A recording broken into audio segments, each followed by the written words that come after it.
Hello দর্শক বন্ধুরা, কেমন আছেন আপনারা সবাই? আশা করছি বেশ ভালো আছেন। ঢালিউডে আলোচনার কেন্দ্রে জায়েদ খান ও বুবলি সম্পর্ক। এবার সেই গুঞ্জন আরো শক্ত হলো, কারণ বুবলির অসুস্থতার খবর শুনেই খাবার হাতে ছুটে এলেন জায়েদ খানের মা। ঘনিষ্ঠ সূত্র জানিয়েছে, বুবলি শারীরিকভাবে খুব দুর্বল হয়ে পড়েছিলেন, কিছুই খেতে পারছিলেন না। তখনই জায়েদ খানের মা নিজের হাতে রান্না করা খাবার নিয়ে হাজির হন। তিনি নিজেই বুবলিকে খাইয়ে দেন এবং যত্ন নেন যেন তিনি দ্রুতই সুস্থ হয়ে ওঠেন। বুবলি নাকি আবেগপ্রবণ হয়ে বলে ফেলে, আমি কখনোই ভাবিনি আমার হবু শাশুড়ি আমার জন্য এত রান্না করে নিয়ে আসবে আর এত ভালোবাসবে আমাকে। এটা আমার জন্য সত্যিই বড় ব্যাপার।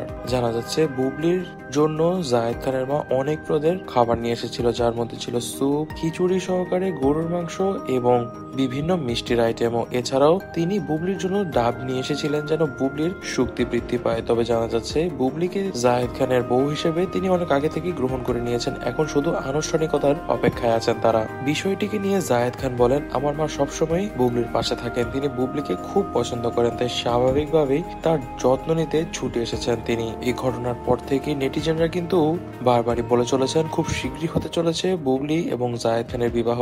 জানা যাচ্ছে কিছুদিনের মধ্যেই তাদের আনুষ্ঠানিক সব বিবাহ অনুষ্ঠান শুরু হতে চলেছে এবং বিবাহর সকল প্রস্তুতি কিন্তু তারা এখন থেকে নিচ্ছেন। তবে বুবলির হঠাৎ অসুস্থতা এখন কিঞ্চিত ব্যাঘাত ঘটিয়েছে তাদের অনুষ্ঠানকে। তবে জানা যাচ্ছে বুবলিকে বীর সহেই গ্রহণ করবেন জায়েদ খান এবং এই শর্তেই কিন্তু রাজি হয়েছেন বুবলি বিয়েতে। নেট দুনিয়ায় এখন নতুন আলোচনা হচ্ছে সাকিবের প্রতিক্রিয়া নিয়ে। সাকিব খান কখনই খুশি হননি বুবলির নতুন বিয়ের খবর শুনে এবং তিনি বরাবরই বুবলিকে জায়েদ খানকে বিয়ে করার জন্য মানা করেছিলেন। তবে জায়েদ খান এবং বুবলি উভয়ই সাকিব খানের কোনো কথা পাত্তা দেননি, এমনকি যতবারই বাধা এসেছে তারা সেসব বাধা বিপত্তিকে পারেই করে দিয়ে একে অপরকে ভালোবেসে গিয়েছেন। তবে সাকিব খান যে বুবলির অসুস্থতায় উল্টো খুশি হয়ে গিয়েছেন তা কিন্তু বলাই বাহুল্য। তবে দর্শক বন্ধুরা, আজ এই পর্যন্তই। ভিডিওটি ভালো লেগে থাকলে ভিডিওটিতে লাইক করে দিবেন, বেশি বেশি করে শেয়ার করে দিবেন এবং আমাদের চ্যানেলটিকে সাবস্ক্রাইব করতে ভুলবেন না।